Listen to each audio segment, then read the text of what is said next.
కుటుంబన క్షేమ క్షేమ ధైర్య శామ్య వీర్య విజయ అభయ ఆయువు ఆరోగ్య ఐశ్వర్య అభి వృద్ధత్వం ధర్మ అర్థ కామ్య మోక్ష చతుర్విధ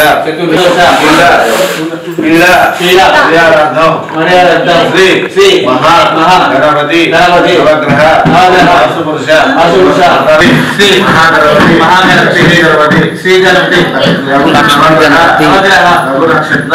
నక్షత్ర లఘు శ్రీరుద్ర నవన శ్రీ లమాసీత సత్యనారాయణ స్వామి పుత్రాక్ష అహం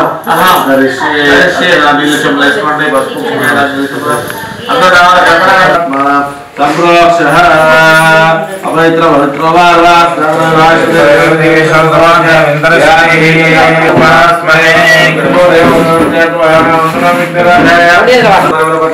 పుష్పాలయం ఓం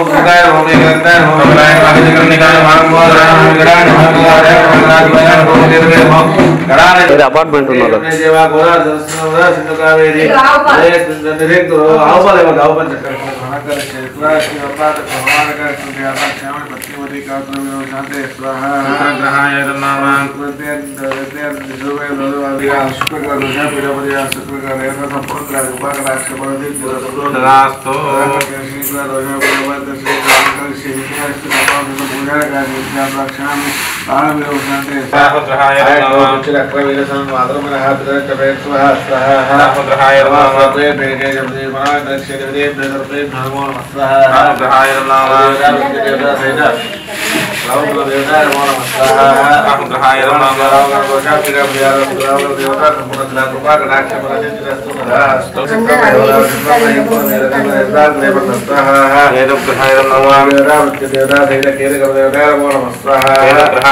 ఆదిత్యాయ సోమాయ మంగళాయ ఉదయ జన్మ శుక్ర హవే కిరణే నమో నమః స్వాహా గ్రహాయ నమః మీరు వేస్తలేరు అమ్మ అయిపోయింది కుమారకే స్వాహ పశ్చిమ పుదిలో కుమారకే నమః స్వాహ పశ్చిమ మధ్య పుదిలో కుమారకే స్వాహ ఇంద్రాజ శ్రీపాద నమో నమః స్వాహా పరసిద్ధిరస్తు తథాస్తు స్వాహా నమో నమః శివాయ నమో నమః స్వాహా ఓం నమో భగవతే మాట్లాడిపోతే ఏకంటము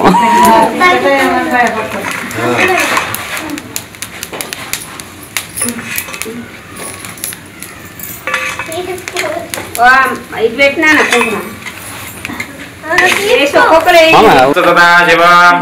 శ్రీమన్మహ రమా సహిత సత్యనారాయణ స్వామినే నమః వలకీయం ఆప్యాయ స్వదమే తదే విశ్వదస్స కృష్ణ్యం భవావాజస్య గదేన క్షీరేణ స్నాపయామి క్షీరస్థానానంతరం ఈశానస్తరో ఇత్యానామీశ్వరः సర్వభూతానాం బ్రహ్మాదేవతర బ్రహ్మణోదేవతర బ్రహ్మ శివమే అస్తు సదా శివం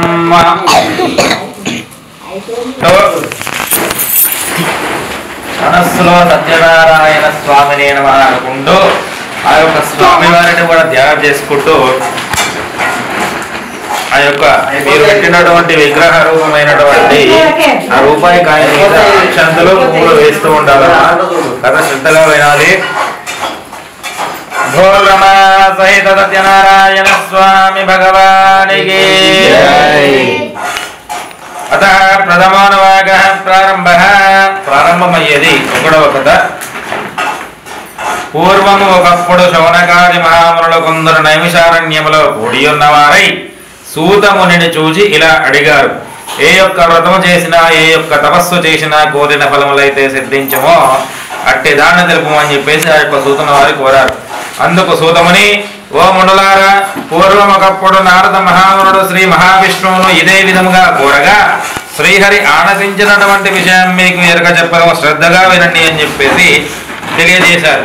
అలా పూర్వం ఒకప్పుడు నారద మహాముని సకల లోకములు తిరుగుచో మార్గదేశమున భూలోకమునకు వచ్చాను. అలా వచ్చినటువంటి నారదుడు భూలోకమున మానవులు పడుతున్నటువంటి కష్టములు చూసి వీరికి ఈ యొక్క కష్టములు ఎట్లా తొలగునో అందుకు ఏదైనా ఉపాయం అని ఆలోచించుచూ విష్ణులోకమునకు వెళ్ళాను. అలా వెళ్ళినటువంటి నారద మహాముని విష్ణులోకములలో చితరభజండనగు తెల్లని శరీర ఛాయ గలవాడు శంఖము చక్రము గద పద్మ మొదలగు అలంకరవారు చూసి ప్రార్థించను. ఏమని ప్రార్థించను అనగా మనస్సుతో ఊహించటకు గాని వాక్కుతో వివరించి చెప్పటకు గాని శక్యము గాని అపేతమైన రూపము గలవాడా ఆది మధ్యాంతరహిత నిర్గుణమైనటి ఇంటివాడా సుగుణాత్మనమైనటి ఇంటివాడా భక్తుల బాధలు తొలగించినట్టే శ్రీమన్నారాయణ ఓం నమో నారాయణాయ ఓం నమో నారాయణాయ ఓం నమో నారాయణాయ అని ప్రార్థించుకుంటూ ఆ యొక్క శ్రీహరి దగ్గరికి వెళ్ళాడు. అప్పుడు ఆ యొక్క శ్రీహరి నారద మహామునిని చూచి, అయ్యా నారద, నీవు వచ్చినటువంటి కారణం ఏమిటో నీ కోరిక తీర్చదము అని చెప్పాను. అలా చెప్పగానే నారదుడు శ్రీ విష్ణువును చూచి, జగద్రక్షంగా భూలోకమున మానవులు నానా యోధుల కష్టములు అనుభవించుచున్నారు, వారికి ఈ యొక్క కష్టములు ఎలా తొలగిపోవునో అందుకు ఏదైనా ఉపాయం అనుగ్రహింపు స్వామి అని చెప్పేసి వేడుకున్నాడు. అలా వేడుకోగానే అందుకు శ్రీహరి ఇలా చెప్పాడు, నారద మహాముని, నీవు లోక హితార్థమై చక్కని విషయమును అడిగితివి, అందుకు ఒక వ్రతము కలదు. అది సత్యనారాయణ స్వామి వ్రతము. అది భక్తి శ్రద్ధలతో ఆచరించిన వారు ఇహలోకమున సకల ఐశ్వర్యం పొందిన వారై కర్మ మోక్షములు పొందుదురు. అది విని నారదుడు ఇట్లు అడిగాడు, ఓ దామోదర, ఆ వ్రతం ఆచరించడం వలన ఏమి ఫలితం కలుగునో, ఆ వ్రతం ఎట్లా ఆచరించవచ్చునో దాని అంతయో కూడా మాకు వివరముగా తెలియజేయము అని చెప్పేసి అడిగాడు. అలా అడగగానే అందుకు శ్రీహరి ఇట్లా చెప్పాడు, సత్యనారాయణ స్వామి వ్రతము సకల దుఃఖములు నివారణ చేయును, సకల ఐశ్వర్యం కలగజేయును, సంతానము కలగజేయును, సర్వ ప్రజయప్రభునుండును. ఈ యొక్క వ్రతం వైశాఖ మాసమున గాని మాఘమాసమున గాని ఈ యొక్క శుభదినమున గాని ఆచరించవచ్చును. నారద మహాముని, ఈ వ్రతము శక్తి గలవారు ప్రతి నెల ఆచరించవచ్చును, లేదా సంవత్సరానికి ఒక్కసారైనా ఆచరించవచ్చును, లేదా ఎవరి శక్తి అనుసారం వారు చేయవచ్చునని చెప్పేసి తెలియజేశారు. సత్యనారాయణ స్వామి వ్రతము పౌర్ణమి తిథియందు నాడు గాని ఏకాదశి నాడు గాని రవిశక్రమ దినమున గాని చేయవలను.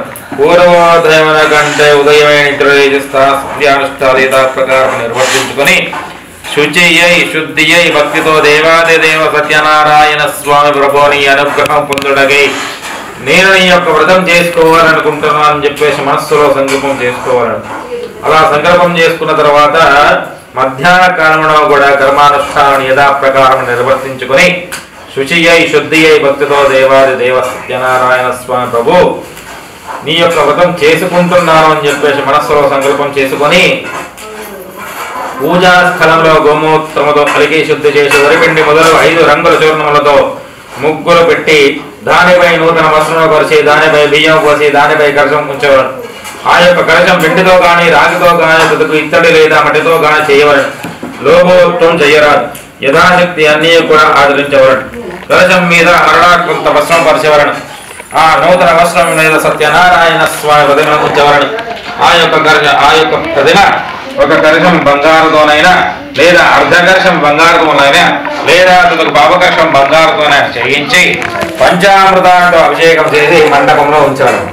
ఆ యొక్క మండపంలో ఉంచిన తర్వాత ముందుగా విఘ్నేశ్వర పూజ చేయించి తదుపరి గౌరీదేవి పూజ చేయించి తదుపరి ఇంద్రాది అష్టదిక్పాలకాది నవగ్రహాది ఆ యొక్క ప్రధాన కలశానికి పూజ చేయించి మండపంలో ఉంచి ఆ యొక్క సత్యనారాయణ స్వామికి పూజ చేయవాలి. పిదప ఈ యొక్క ఆ యొక్క స్వామివారికి కూడా పంచామృతాలతో అభిషేకం చేయించి మండపంలో ఉంచేవాడు. బ్రాహ్మణుడు కాని వారు పౌరాణికానికి ఈ యొక్క వ్రతం ఆచరించవచ్చు. 4 వర్ణములను కూడా స్త్రీలను కూడా యువత్రం ఆచరించవచ్చు. ముందుగా ఆ యొక్క వ్రతం చేసుకునేవారు అరటి పండ్లు, ఆవు నెయ్యి, గోధుమ నూక ఇవన్నీ కూడా సమానంగా అనగా శేరంభావు చొప్పున చేర్చి ప్రసాదము తయారు చేసి ఆ యొక్క స్వామివారికి నైవేద్యంగా జరిగించిన పిమ్మడ బ్రాహ్మణుడికి యథాశక్తి దక్షిణలు ఇచ్చి కథ శ్రద్ధగా విని ఆ యొక్క స్వామివారికి ప్రీతిగా నిత్య గీతాలు జరిగించి ఇది భూలోకంలో ఉన్నట్టు మిక్కిలి సులభమైన మార్గము. ఇది శ్రేష్ఠాండే రమాకాండే జయ బలో రమా సహిత సత్యనారాయణ స్వామి భగవానికి జై. ప్రథమో నవాగః సమాప్తః. అతః ద్వితీయో నవాగః ప్రారంభః. రెండవ కథ ప్రారంభం అవుతున్నది. అయితే ఈ రెండవ కథలో ఏం జరిగిందంటే కాశీ నగరంలో ఒక బ్రాహ్మణుడు ఉండేవాడు. ఆ యొక్క బ్రాహ్మణుడు వేద విద్వాంసుడై అటువంటి వాడు. అంటే ఆ యొక్క బ్రాహ్మణుడికి తాంత్రిక విద్య, మంత్ర విద్య, అన్ని విద్యలు కూడా తెలిసినటువంటి బ్రాహ్మణుడు. అయితే ఆ బ్రాహ్మణుడికి తిండి కూడా సరిగ్గా లేదు. ప్రతి ఇంటికి భిక్షాడిగా జీవించుతూ ఉంటాడు ఆయన ఆ యొక్క బ్రాహ్మణుడు. అయితే ఒక సన్యాస రూపం దాల్చినటువంటి ఆ యొక్క మహాత్మాత్ముడు సత్యనారాయణ మూర్తి ఎదురుగా వచ్చి సన్యాస రూపం దాల్చుకొని, అయ్యా బ్రాహ్మణుడా, నీవు వేద విద్వాంసుడవు కదా, ఎందుకని ఇట్టి దరిద్రం అనుభవించుచున్నావు అనేటువంటి ఒక మాట అడగగానే అప్పుడు బ్రాహ్మణుడు బదులు సమాధానం చెప్తాడు. అయ్యా సన్యాసి, నేను మిక్కిలి దరిద్రుడును, భిక్షాడితో జీవించుచున్నాను. ఇంటింటికి భిక్షణతోనే నేను రోజు జీవనం కొనసాగిస్తున్నాను.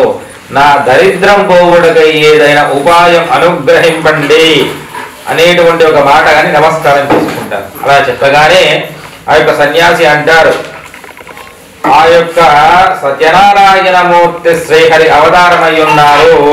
ఆ యొక్క సత్యదేవుణ్ణి సేవించినతో నీ కష్టములెల్లా తొలగిపోవును అని చెప్పేసి ఆ వ్రత విధానము కూడా ఆచరించి అక్కడికక్కడే అదృశ్యమైపోతాడు. అంటే అక్కడి నుంచి మాయమైపోతాడు.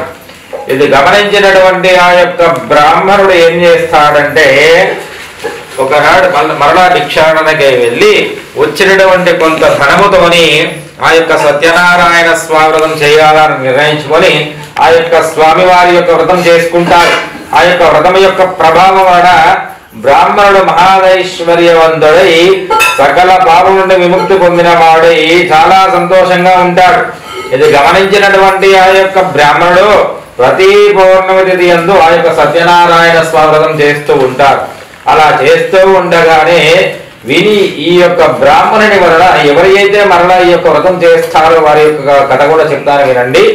అయితే ఆ యొక్క బ్రాహ్మణుడు అలా వ్రతం చేయుచూ ఉండగా ఒక కట్టెల కావడి భుజంపై పెట్టుకొని ఒక మానవుడు వస్తాడు.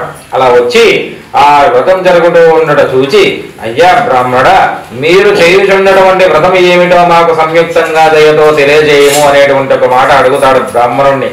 బ్రాహ్మణుడు ఇలా చెప్తాడు. అయితే ఈ వ్రతం చేస్తే ఎలా ఏం ఫలితం వస్తుందో అని కూడా అడగగానే బ్రాహ్మణుడు బదులు సమాధానం చెప్తాడు. అయ్యా, నేను నా యొక్క దరిద్రం పోవడానికై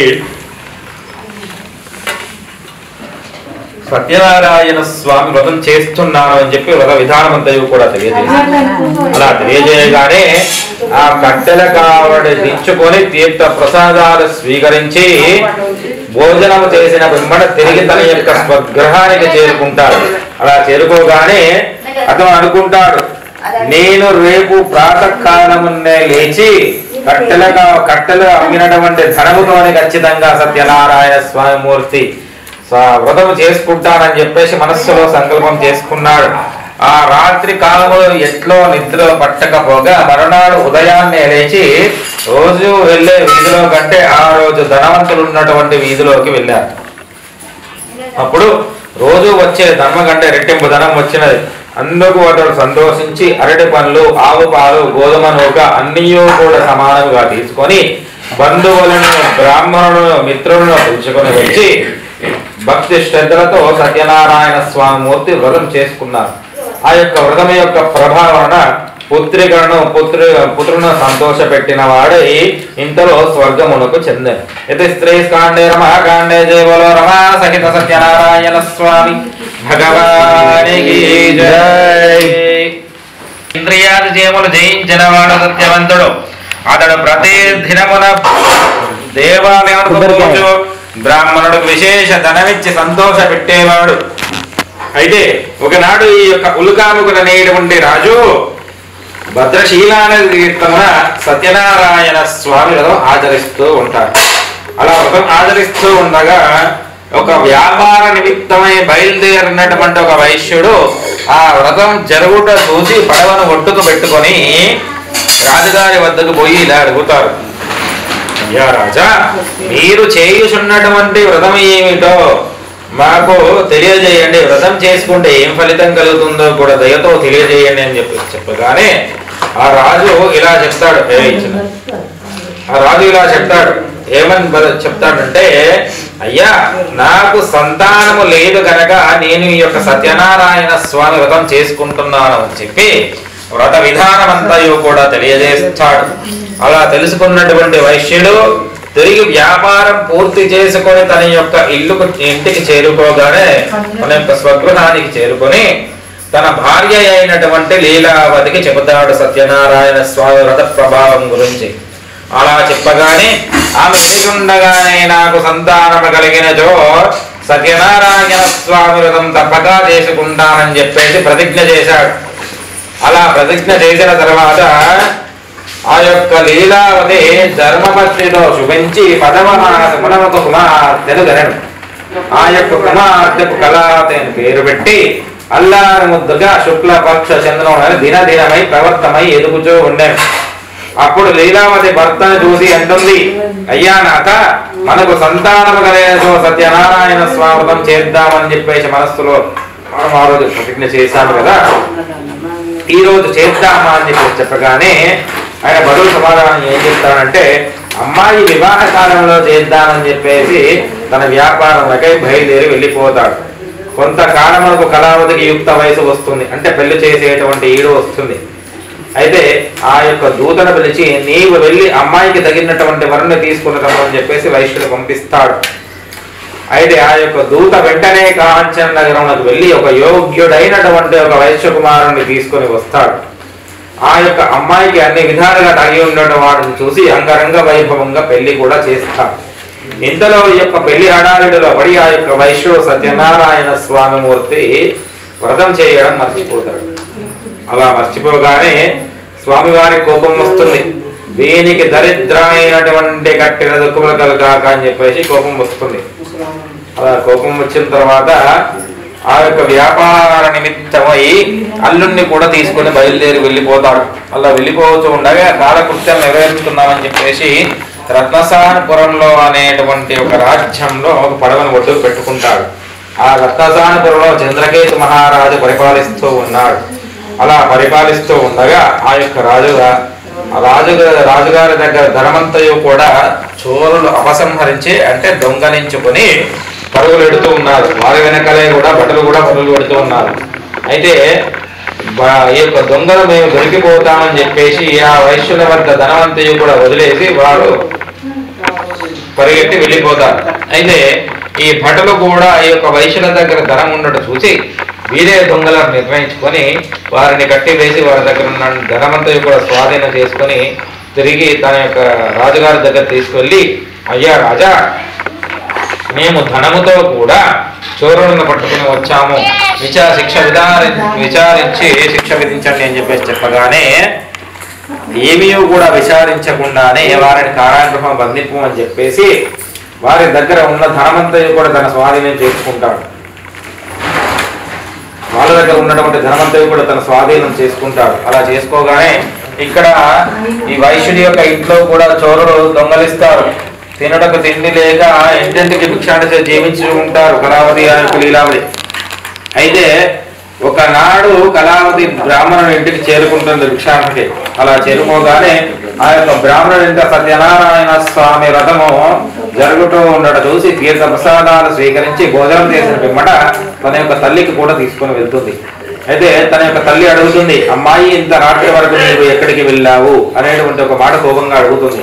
అమ్మా, ఒక బ్రాహ్మణుడి ఇంట సత్యనారాయణ స్వాగతం జరుగుతూ ఉండగా తీర్థ ప్రసాదాలు స్వీకరించి భోజనం చేసి మీకు కూడా తీసుకుని వచ్చానమ్మా అని చెప్పేసి చెప్పగానే ఇప్పుడు లీలావతి అనుకుంటుంది, అయ్యో మేము సత్యనారాయణ స్వామి వ్రతం చేస్తాన్నాము కానీ ఇంతవరకు చేయలేకపోయాము, స్వామి మా యొక్క తప్పును క్షమించండి, నా భర్తయు కూడా అల్లుడు కూడా తిరిగి ఇంటికి వచ్చేటట్టు చూడండి, నీ యొక్క వ్రతం తప్పక ఆచరిస్తాను అని చెప్పేసి ఒక మాట చెప్తుంది. అలా చెప్పగానే స్వామి సంతృష్టుడైపోయి రత్నసానపురంలో ఉండేటువంటి చంద్రకేతు మహారాజు కరలోకి వచ్చి, అయ్యా మీరు బంధింపబడ్డటువంటి వయసు నిరపరాధను వారిని ప్రాతకాలంలో విడిచిపెట్టమని చెప్పగానే రాజు పొద్దున్నే ఉలికిపడి లేచి వైశ్యులను తీసుకుని రమ్మని చెప్పి బట్టలకు చెప్పగానే ఇకను వైశ్యులు కూడా వారు భయభ్రాంతులకు గురి అవుతారు, ఇక మాకు ఎటువంటి శిక్ష విధిస్తారు అని. కానీ వారిని ఏమీ అనకుండానే వారికి నూతన వస్త్రములు పెట్టి భోజనం చేసినవి కూడా వారి దగ్గర తీసుకున్నటువంటి ధనం కంటే రెట్టింపు ధనం ఇచ్చి వారి దారిన వారిని సాగనంపుతారు. ఇది అంతే కూడా దైవ ప్రాతిపదికన మీకు ఇలా జరిగింది అని చెప్పి వారి దారిన వారిని సాగనంపుతారు. ఇకను వారి దారిన కూడా వారు వెళ్ళిపోతారు. ఇది శ్రేష్ఠాండే రమాకాండే జయ బోలో రమా సహిత సత్యనారాయణ స్వామి భగవానికి జయ.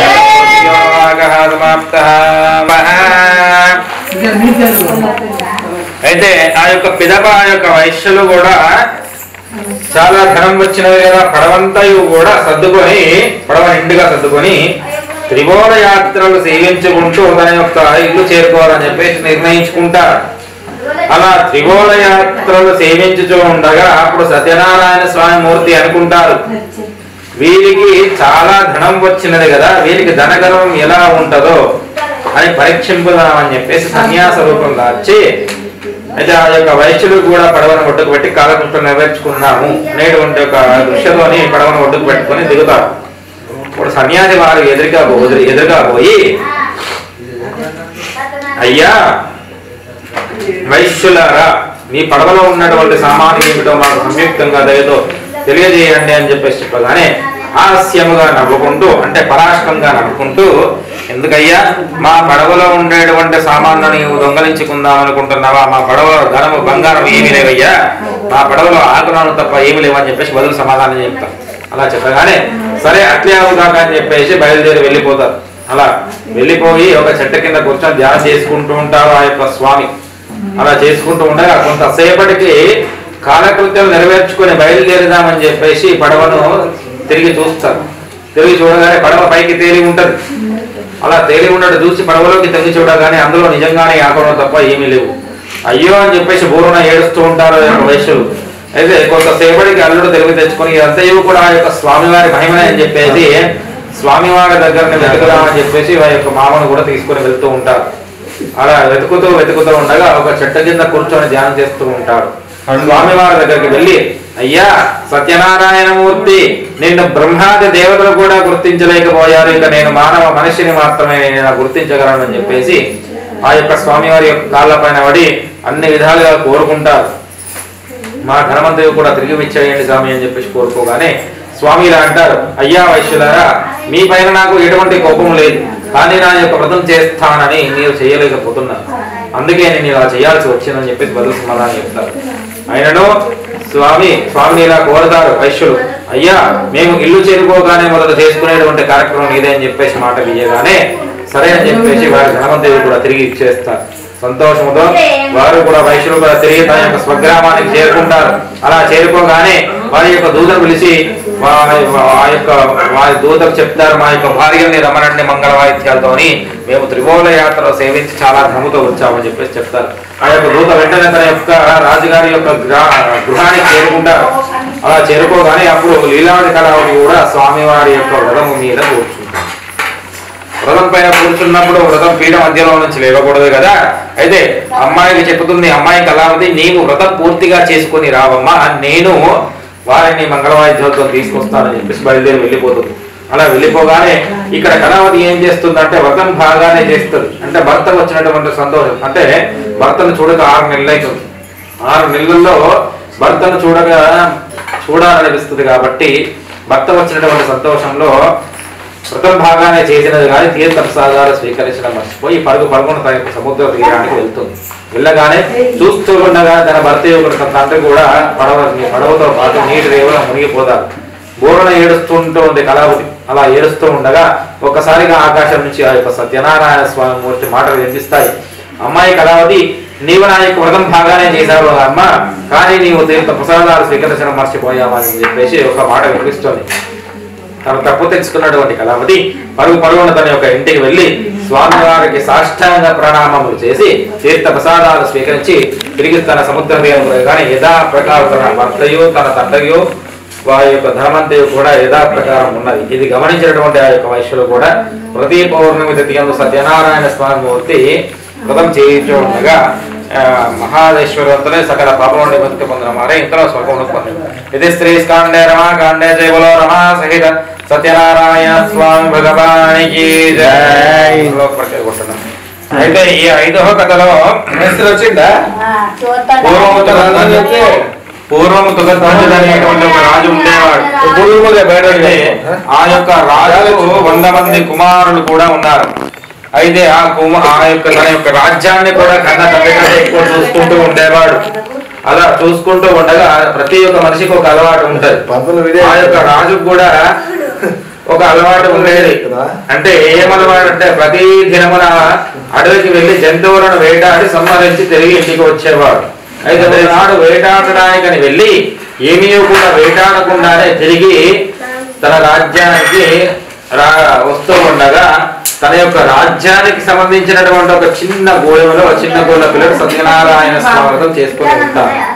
అయితే ఆ యొక్క రాజుగారిని వచ్చి ఈ రాజు మా యొక్క రాజ్యానికి రాజు కదా అని చెప్పేసి తీర్థ ప్రసాదాలు స్వీకరించడానికై ఆ తీర్థ ప్రసాదాలు ఇవ్వడానికై గొల్ల పిల్లలు ఆ యొక్క రాజుగారి వద్దకు వెళ్ళి, అయ్యా రాజా, మేము ఈ రోజు మా యొక్క గూడెముల సత్యనారాయణ స్వాగతం చేసుకున్నాము, తీర్థ ప్రసాదాలు స్వీకరించండి అని చెప్పేసి చెప్పగానే బదులు రాజు సమాధానం అంటాడు, మీరు నాకంటే చిన్నవారు, నేను మీ దగ్గర తీర్థ ప్రసాదాలు స్వీకరించాలా అని చెప్పి మనోగర్వముతోని ఆ యొక్క స్వామి వారికి నమస్కారం చేసుకోకపోగా